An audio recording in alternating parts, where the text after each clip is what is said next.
about a minute ahead of time here, but we're just doing some sound check. Make sure you can hear me and hear us real good. A little louder. Got anything? Hang on. So my producer behind the scenes, Sarah, is making sure we're good on sound and on volume and stuff. So, can you hear me? Does it sound good? Just wait 1 second. I gotta pull it up here.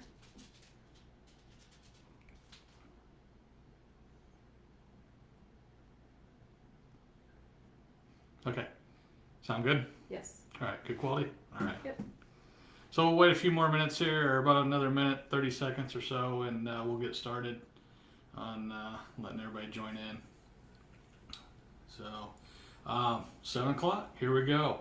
Hey, so thanks for joining us tonight. I've been having a lot of questions lately on, what handgun's right for me. What can you suggest? We've got a lot of first-time gun owners out there, and trying to get a gun that fits them, and then everybody's got different opinions on what gun they should have, or which one they should own, or whatever it may be. The best thing is it's one that fits in your hand, one you're comfortable with, because you need to do a lot of shooting, a lot of training with those. Okay. Revolvers are nice. Okay. You see it's unloaded, chambers are empty. Okay. But you got to be real careful with some of the revolvers when you purchase them. They're good all around gun. They do. They're good utility gun. Okay. We're getting to the time of the year that I really like this revolver, because you can take this and you can put it in your coat pocket and it's there and nobody sees it. Okay. But you can fire out of your coat pocket if you need to. All right. Things you need to look for though when you're looking to purchase a revolver is that, as you can see, this one really doesn't have a hammer. If you look back here, it's got a hammer that we can pull down. It's kind of a hammerless. It's basically cut. But what happens is, and you can see that it's real sleek in design, so it's meant when you're pulling it out of your pocket, out of a purse or anything like that, you don't get caught on anything. Now it does have a big front sight, but that's so we can see what we're doing and get on target. All right. But what I've seen most with revolvers is when we get them coming right out of the box, that trigger pull, because as we're pressing this trigger, it's a double action. Okay, it's a double action. If you can see here, the hammer's being caught back as I'm pressing the trigger at the same time. So that trigger pull, that press, is about 10 pounds of pressure. It's a lot. It's a lot to do that. So if you've got minimal hand strength to press that trigger, this may not be the gun for you, because as we're pressing, and when we start for a right-handed shooter, you'll start pushing off to the left, or your shot will even go low. Now, yeah, can we cock it? Yep. It goes right down to this one. This one particularly has had a lot of work done to it. It goes down to a couple pounds. But under stress, do I really want to pop that back and be able to hit that trigger that quick? It's a question you're going to have to ask yourself. And if you're going to do that, you're going to have to do a lot of training on that. Okay? But revolvers are great. Just keep in mind that trigger pull is really hard out of the gate to get to that, for that hammer to drop, for that come down and press. Also, one of my students I had a couple weeks ago, we nicknamed her Flinchy a little bit, just because she was she's a girl I know, and just had a lot of fun with her in class. But when you shoot a revolver, the unburnt gunpowder basically blows out the sides and out the front, around here, because it's not enclosed like a semi-automatic is. So if you're kind of a flinchy person, this may not be the gun for you either, because as you're shooting, all that debris flies around and comes around and does that. I'm not trying to talk you out of the gun. I'm just trying to talk through it with you.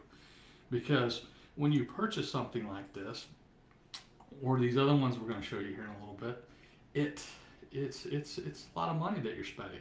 Okay, so you want to make sure it's something that you like.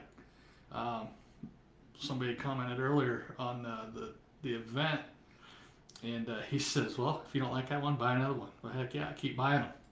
Right now, a little hard to get to, but yeah, keep buying them if you don't like one, or if you like them, keep buying them. Okay. Revolvers, they're really good guns. They're really reliable. If it goes click, just press the trigger again. Press it again. Press it again. Okay. All right. If you got any questions on that, let us know. We'll come back around to that. Okay. All right. Semi-automatics. All right. We're going to start with large frame guns. Okay. Magazine's empty. Chamber's empty. We're dealing with an empty gun here. Okay. I like Glocks. There's all kinds of good quality firearms out there. Okay. I just like the Glock. Okay. The Sig 320s. There's the Steyrs are out there. They're good guns too. Okay. The Glock 17 is a full-size gun. If you come through one of my classes, you'll be seeing me run this for the day. The reason why is when we're doing range training and we're doing stuff and during training throughout the day, it's a gun that's really comfortable to shoot and really nice, fits good in your hand. Okay, but one of the things we need to look at as we're going through this is, okay, this is a big gun. Okay, it's full size. All right, 17 rounds in a magazine. Right, there's no manual safeties, so to speak, on this gun. Okay, there's no safety. There are no grip safeties. There's internal safeties that if we take the gun and we throw it on the ground, it won't go off. Okay. Now Glock does have a safety here. It's called a trigger safety. I know it's probably really hard to see, but out here on the front of the trigger, there's just a little bump right here. Okay. And what that is a block. So if I just take my finger and try to press that trigger down, okay, without pressing the trigger safety, the trigger block safety, then the trigger will go. Okay. So there's just a little bump there. We got to push that down so that you have to have your finger on the trigger for it to go. Okay. All right. The other thing we have to think about as men or women, if your hand strength, again, hand strength is a key here. But you got to be able to rack this firearm, all right? You know, be able to push it to the rear and let it go. You just pull it to the rear and go. Now, that does take some hand strength to do that, and the ability to pull them back and work them, right? The other thing that takes, when we're loading magazines, people will say, man, it takes a lot to load them. Yeah, the first 4, 5, 6 isn't so bad on a 17 round magazine or even like a 15 round magazine. As you load them in, you're compressing a spring. Okay, so yeah, it's gonna get harder or more resistant as you're pressing that the follower down as you're loading that magazine up. Okay, so something to keep in mind as well. So when we're looking at purchasing a semi-automatic, we've got to be able to work this slide because there's a spring involved. Okay, we've got to be able to load the magazine with rounds in it so we can shoot it, so we can practice it and do those type things. Okay, like I said, the full-size gun. It's nice. Accuracy. It's in whose hands it's in. It's not really. The barrel length does make a little bit of difference, but from a 5-inch barrel to a 2.5-inch barrel, from the distance that we're going to be using it as a defense weapon, because that's what most of you are looking at this, is where's my accuracy count from me to you? Basically from here to the camera that we're talking about right now. We're that 3 or 4 feet, 3 shots by you, 3 shots by the perpetrator, and we're done. Okay? All right, and it's done and over with. But full-size guns, they're nice to practice with, a little hard to conceal unless you're a big dude, or we're getting into my favorite time of year where you can wear sweatshirts and coats and stuff. You can conceal these a lot easier. Okay, so that's the large frame guns. Okay, so medium frame. Again, this is the Glock. This is a Glock 26. It's a lot smaller, but it's still the width of the full size. Okay, this one runs 10 rounds plus 1 in chamber, so you end up with 11. So it's a little smaller, it's a little more compact. Okay, again, still have that somewhat of a stiff spring, but now we're talking about we can conceal something like this a little easier than what we can with the full size gun.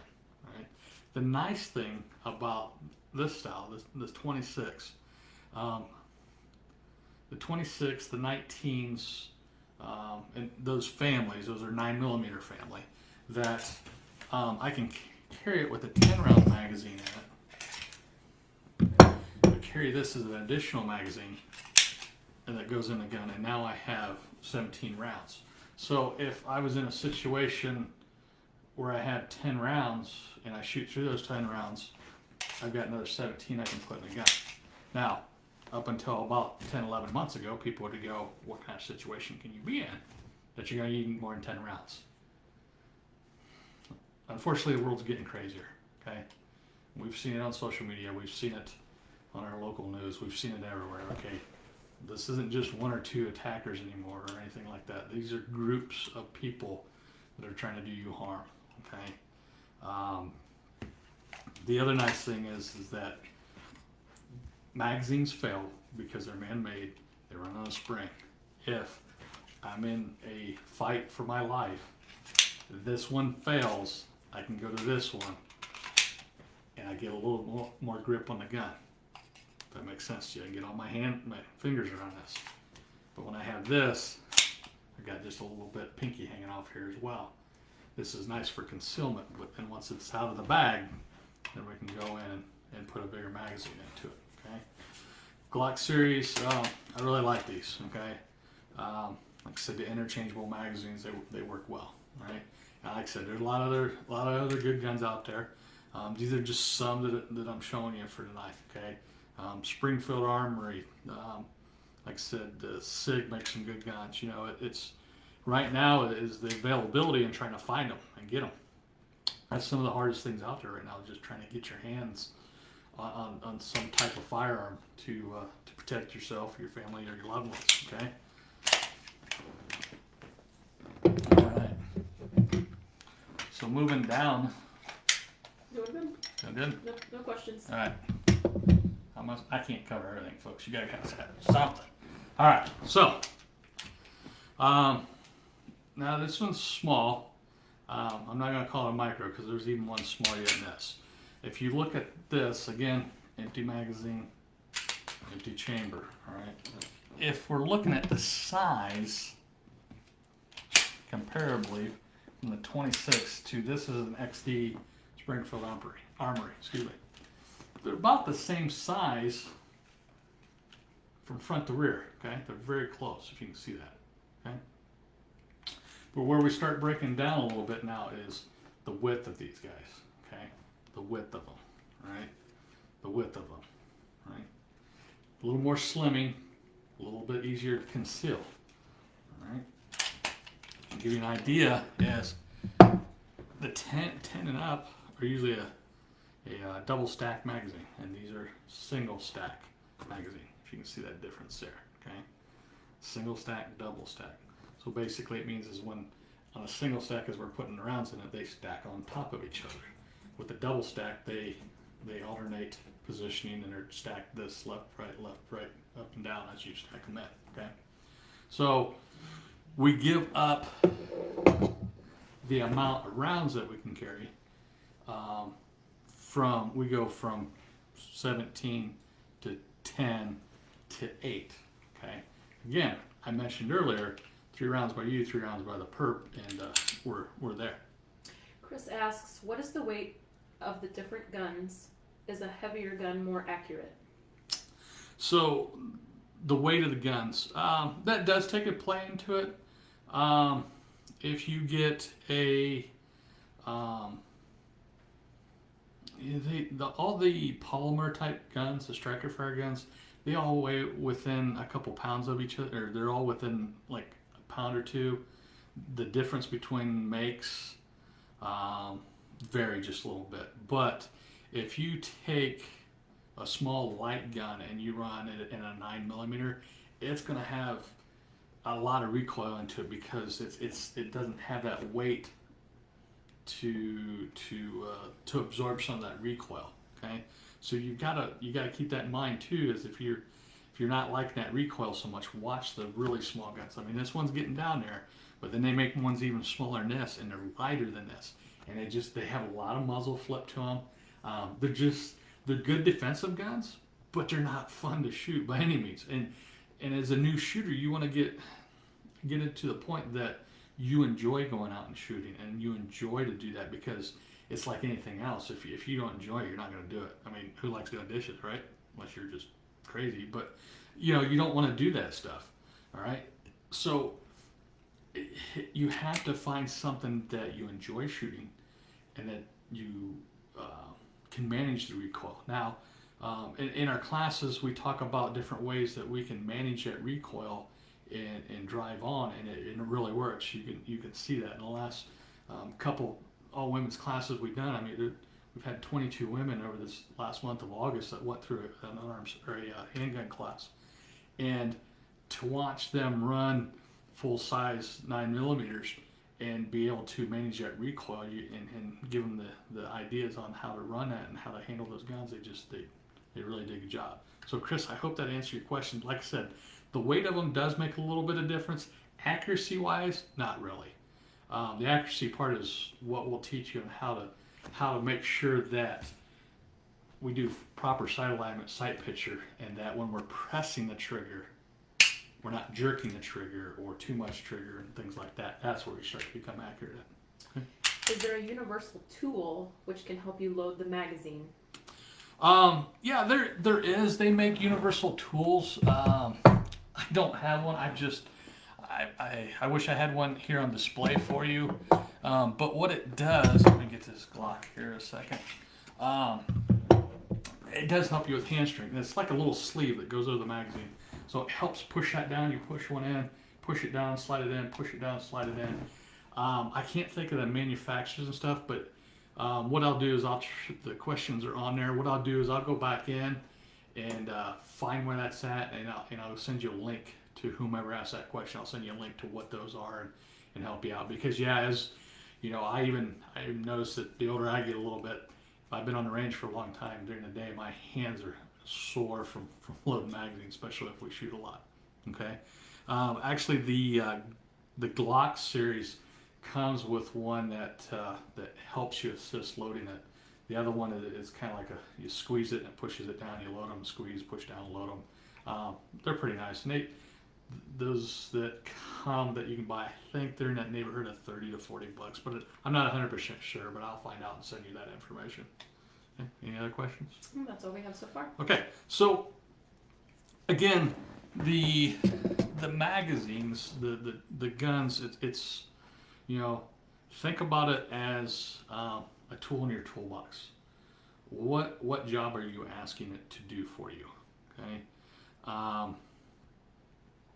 what are we looking to do with it?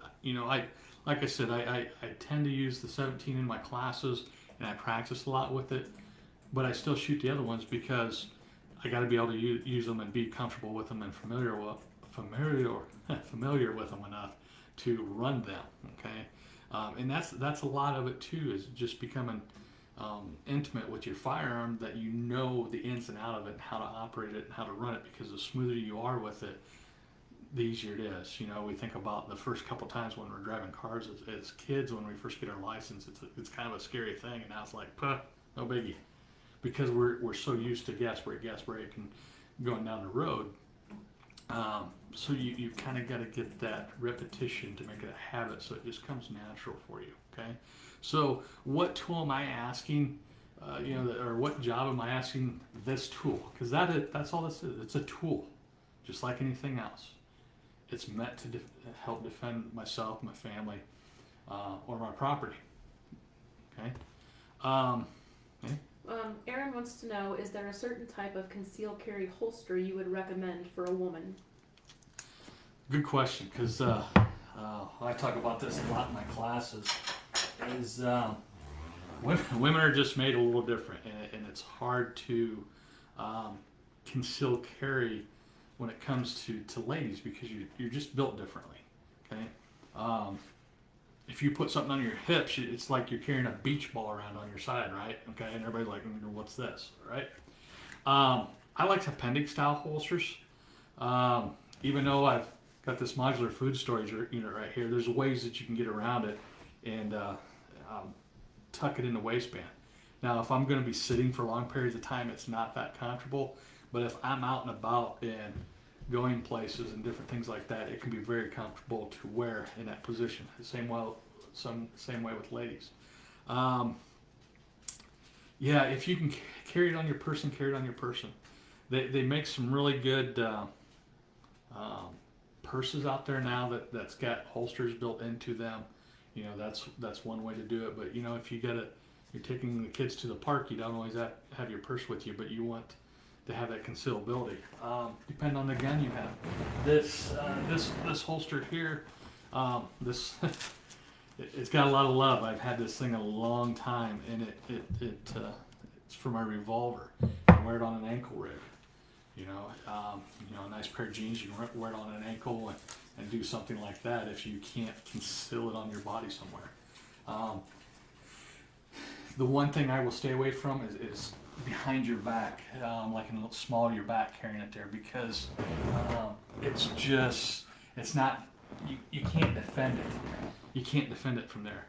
I mean, I talk about your head on a swivel in the classes all the time and making sure and checking your six.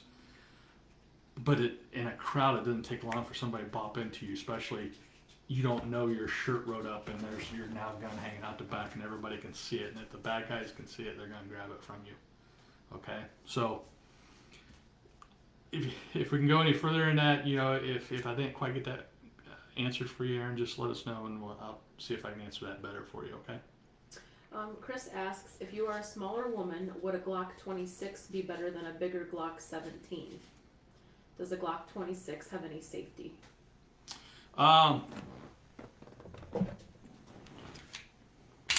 Far as the 26 goes, again, that's the safeties is the trigger safety.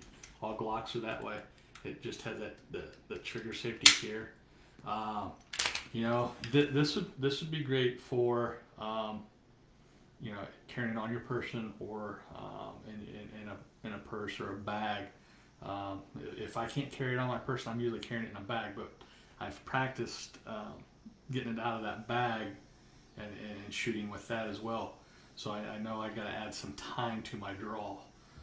But yeah, I mean the 26 would make a great gun for you. The XDS a little bit thinner if you're going to be carrying that on your person. That might be the choice for a little slimmer gun to hide the profile of it versus the 26. If you can see that difference there, I'll try to hold that still enough that the camera see that thickness there. I mean, that makes a world of difference on when we're trying to conceal something in a waistband versus you know, this over this, okay? Anything else? Nope, that's all we have so far. All right. So when we're thinking about, you know, one of the questions somebody will ask me is, again, well, what's the right gun for me? And I'll ask that person typically, do you plan on using this for home defense or your everyday carry? Because a lot of it is, well, I don't want to carry it out in public, but somebody breaks in my house, I want to be able to defend myself. Okay. And in that case, most of the time I tell people just get a shotgun. Okay, get a shotgun. When I was in the Army, you used a long gun, and if last case you went to a handgun, or if depending on whatever missions you were doing, you were allowed that handgun. You know, the only reason I don't carry this thing down the street around here is because people look at you funny and just, you know, holy crap, where's he going today? All right. So that's why we use the handguns outside the home, but in the home, I'm going to use a shotgun. Phil asks, what type of defense ammo do you recommend? I normally carry a Glock 43X. Okay. I've been carrying the Glock 43X, so that's the smaller one. If you're going to be carrying that, I would go with the Spear Gold Dot, and it's a 124 grain plus P. And the reason why I say that is because the plus P will give you the performance that you need out of that short barrel. So now we're talking about long barrels, short barrels. This is where the studies show that On a longer barrel, you get more pressure and a build up and the spin and everything else you need.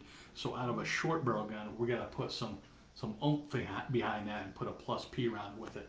So if you're looking for that defensive round, look for a plus P round, the Spear Gold Dots, and actually perform pretty good.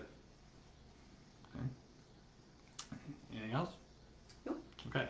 So, like I said, shotgun, would be a good defensive home tool.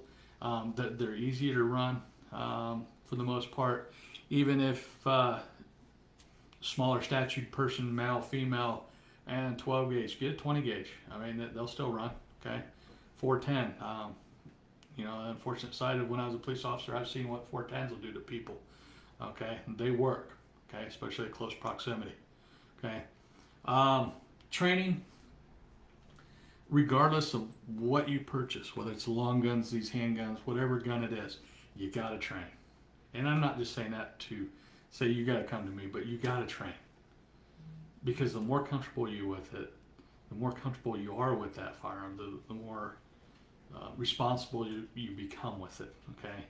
The more training you get, you see and gain that respect that these guns truly need and want your respect to have. Okay. But that training also provides you with that ability and that confidence that if today is that day, I'm going to save myself, save my family, whatever it takes. Okay. Some of our upcoming classes we got coming up on Facebook. Watch for them. They fill up fast, and I want to get that out there. We're trying to push out as many classes as we can because I thoroughly enjoy teaching people and giving them now that knowledge of firearms training. So if you're looking for a class, you're looking for a basic class or an advanced class, we got a couple of them coming up. We do unarmed self-defense classes. We just kind of run the whole gamut because there's days that we can't have our guns with us because we're going into an airport or anything like that. So we still got to be able to defend ourselves and protect ourselves. You have another question? Yeah. Phil asks, please explain why you should or shouldn't open carry. Okay, good question. Again, kind of going back to, carrying it behind your back, and smaller your back. To me, I'd rather have that surprise or that element of it because it's, if you guys have been watching social media here lately, the young man out in Wisconsin, what they are going down the street, is he asking for trouble? There's so many things with that. I really want to read all of that once that all comes out. Actually read through that, but to me, it's for you, for your protection. To me, people that wear them in the open are just either looking for that fight or trying to intimidate you. And a responsible gun owner isn't out to intimidate you with their firearm. That firearm is meant to protect themselves or their family, not to intimidate people or ward people off or whatever that may be. That's kind of the vibe I get. And generally when I see somebody open carrying, it's flopping in the breeze. And anybody that's got a little bit of training will disarm you in seconds and take that away from you. Chris asks, are you a federal firearms licensed business? If I have to purchase a gun online, I'm not sure where it should be shipped. Yeah, Chris, I do not have my FFL. I'm working on that. I will message you a couple locations that you can pick from to send your firearm to, some dealers that I use right now to get guns to, so I can do that. But we're in the growing stages of Tharp firearms and training, and we're trying to get that license taken care of. But with COVID and everything hitting, it's taken a little longer than what we thought. But we'll leave you something in the messages here, Chris, to get back with you on and get you a location, get that shipped to you in case you gotta buy online. So we had a question about if someone wants to take one of your courses to learn more, where would they look? So maybe you want to go back to the events on Facebook and and tell them what's out there. Yeah, just check our Facebook page. That's where we do most of our events, the upcoming training. Like I said, we've got unfortunately our class in September is full already for the Is that an advanced or is that just a basic? It's a basic. Basic, she's and got me the- running all over the place. The women's handgun in October is over half full. We just Yeah. got a couple more registrations during this live. Okay, so the women's, all women's basic handgun class coming up October Third. 3rd, and then we're doing another We're doing an advanced on the 17th advanced handgun class on the 17th of October. Now, if you're going, well, do I fall in that advanced category or not? If you've been practicing drawing from a holster, then yeah, let's take a look at that. If you haven't been, then let's get you into a basic class. But yeah, check our Facebook page. We're gonna have more classes coming up. We're trying to get some dates in there. We've got we do our classes at St. Mary's Blue Creek Conservation Club. So we've got to work around that schedule a little bit, but we're trying to get the classes out there and get them to you and get you folks trained and get you better prepared for what yet to come. Okay. Any other questions? Well, nope, I don't see anything new. Okay. All right, guys, I appreciate this. Send us a message if we didn't get all of your questions answered. The other ones, we're going to reach back out to you and private message you back to those other questions and follow up there with you. But again, anytime you got a question for us, hit us up at Tharp Firearms and Training on our Facebook page. Message us. I'll answer you if I can't answer you. Sarah generally jumps on board. If she can't answer it, she's usually on the phone telling me to get my butt get on Facebook and answer somebody's question. Okay, so again, I appreciate each and every one of you for kind of showing up tonight, and I appreciate everybody that's been through my classes. So till next time, everybody stay safe and keep shooting.